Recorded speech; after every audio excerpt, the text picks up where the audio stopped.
El instante de la creación es una escultura de gran formato realizada en mármol negro de la Sierra de Orizaba, Veracruz. Esta pieza fue creada por el pintor, arquitecto y escultor Fernando Pérez Nieto en 1996. La escultura tiene una altura que supera los 2,5 metros y pesa alrededor de 7 toneladas. A pesar de estas enormes dimensiones, la pieza expresa una increíble sensación de ligereza, lograda por las suaves curvas que dan forma a estas conmovedoras imágenes. En ella podemos apreciar a un Quijote que brota del pecho de Miguel de Cervantes, dos cuerpos que en simbiosis surgen de un arremolinado conjunto de telas y pliegues que en suave caída abrazan a estas robustas figuras. Los torsos, brazos y cabezas de estos personajes forman entre ambos un enorme corazón.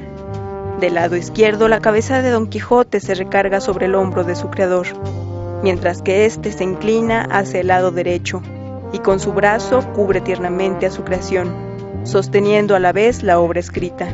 Don Quijote porta del mismo lado la bacilla de azófar, reforzando así la identidad de cada uno de los protagonistas de este instante creacionista. Fernando Pérez Nieto nació en la Ciudad de México en 1938.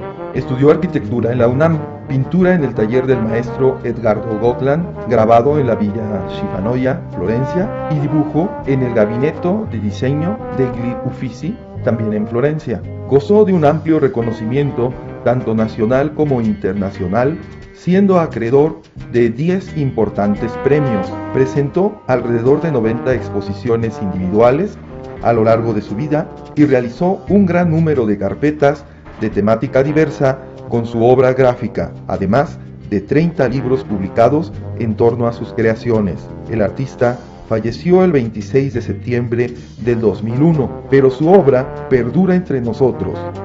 Puedes apreciar esta magnífica escultura en el patio del Museo Iconográfico del Quijote. Por suerte, no solo existe la pieza, sino el relato de su creación que el mismo escultor escribió y que a continuación les compartimos.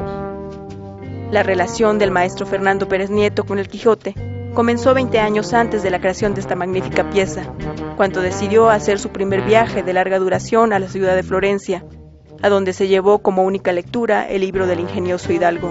Esto le dio la ocasión de convivir con calma con el personaje, leer capítulo por capítulo y extraer pensamientos que pudieran enriquecer su vida. Hacia 1995, Fernando tuvo su primer encuentro con don Eulalio Ferrer Rodríguez, gracias a una amiga en común. Esa tarde, Fernando y Eulalio pasaron largas horas en el jardín del artista, el cual se encontraba lleno de esculturas de su autoría, y tras acariciar largas horas con la mirada, don Eulalio se detuvo y le pidió un Quijote grande de mármol negro, dejando al escultor la libertad de interpretación y el tiempo necesario para su realización. El proceso de concepción de la obra fue muy accidentado. Boceto tras boceto, el artista veía en sus dibujos a los de Doré, pero no encontraba ese Quijote propio. Entre momentos de depresión y la necesidad de partir de nuevo a Florencia, lo llevaron a viajar de nuevo con el Quijote bajo el brazo. Tras medio año de lectura e imaginar plásticamente cada uno de los paisajes, Fernando no cesaba de encontrar un personaje en su mente que no era el suyo. Cansado, se decide a comenzar una serie de paisajes en Thun, Suiza, para alejar su mente del Quijote.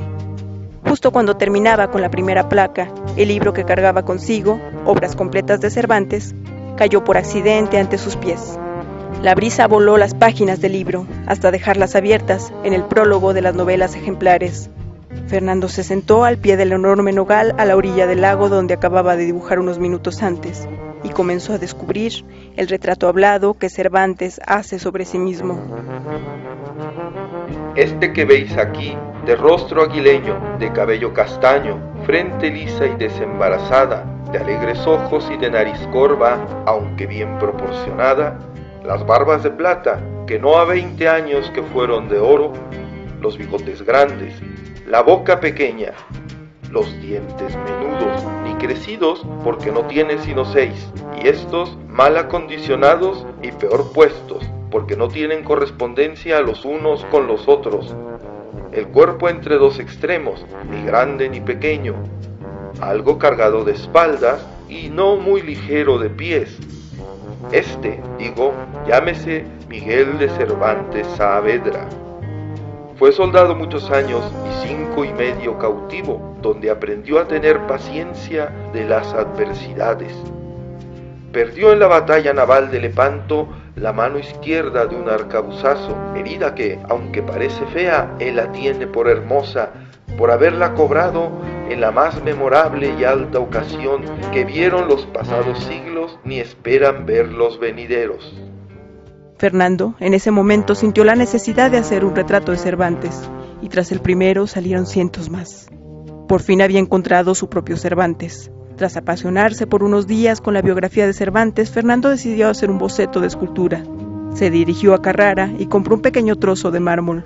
Llegó a la cantera más alta, de donde se extrae el mármol más puro, y con la ayuda de los canteros, obtuvo el trozo más blanco de material que jamás había visto. De regreso en su estudio, comenzó a devastar la piedra con su compresora. Sin ver sus bocetos previos, fue descubriendo la figura descrita por el propio Cervantes. Fue avanzando rápido, como si se tratara de un dictado ajeno, cuando de repente, como por arte de magia y sin que se lo propusiera, de su pecho fue brotando la figura del Quijote. No tuvo otro remedio más que seguir adelante y llamarla el instante de la creación. Ya de regreso en México, Fernando se internó en la Sierra de Orizaba, en Veracruz, como Don Quijote en la Sierra Morena. Los canteros se encontraban incrédulos cuando Fernando les pidió un bloque de 14 toneladas. Lo usual para México es dinamitar la cantera para laminar el producto y venderlo para pisos y recubrimientos. Así que con los trabajadores, Fernando subió a la parte más alta de la cantera en busca de un trozo que no se encontrara dañado por la dinamita. Y 3 o 4 días después encontraron una veta limpia de donde saldría un buen trozo. Se empezó a extraer del cerro y se necesitaron 20 personas para deslizarlo con cuerdas hasta donde se pudiera subir a un gran camión. Empezaron a levantarlo con gatos hidráulicos y justo cuando se recargó sobre la plataforma del transporte, se rompió por una falla que tenía oculta en el centro del material. Esta misma operación la hicieron 3 veces hasta que se pudo montar el gran bloque en el camión y llevarlo a la Ciudad de México. Y ahí, con la ayuda de 10 personas, se deslizó la carga hacia un terraplén. Con cuerdas y la misma fuerza humana, lo colocaron en posición vertical para empezar a trazar los puntos y amplificar el boceto que había traído Fernando de Florencia. 6 meses de trabajo continuo le llevaron a terminar la figura, mientras veía emocionado cómo ya en grande volvían a ser Don Quijote del pecho de Cervantes, al mismo tiempo que por su mente cruzaban las aventuras del caballero andante.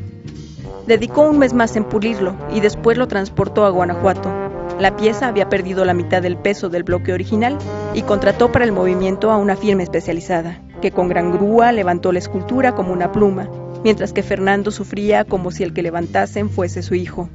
En todo momento viajó Fernando con sus figuras, abrazado a ellas para que con la velocidad no se fuera a desprender el Quijote totalmente del pecho de Cervantes y volara por cuenta propia.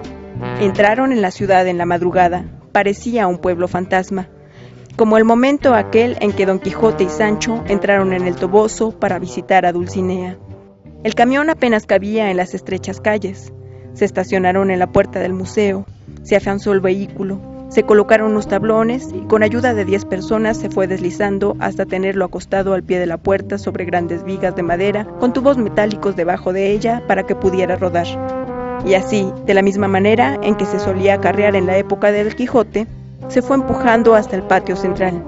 Ahí se fue levantando hasta que llegó a su posición vertical, cuidando que con la fuerza con que se enderezaba no fuera a pasarse y cayera hacia el lado contrario. Se le pusieron de nuevo los rodillos por debajo de la base y se empujó con cuidado hasta el lugar donde ya estaba colocada su base de piedra. Ahí se fue levantando con 2 gatos hidráulicos como los de un automóvil y se corrió sobre su base. Al fin, después de tanta batalla, había llegado a su lugar.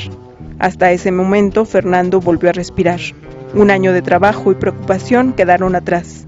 Sintió como si se le quitara el gran peso de la escultura de encima.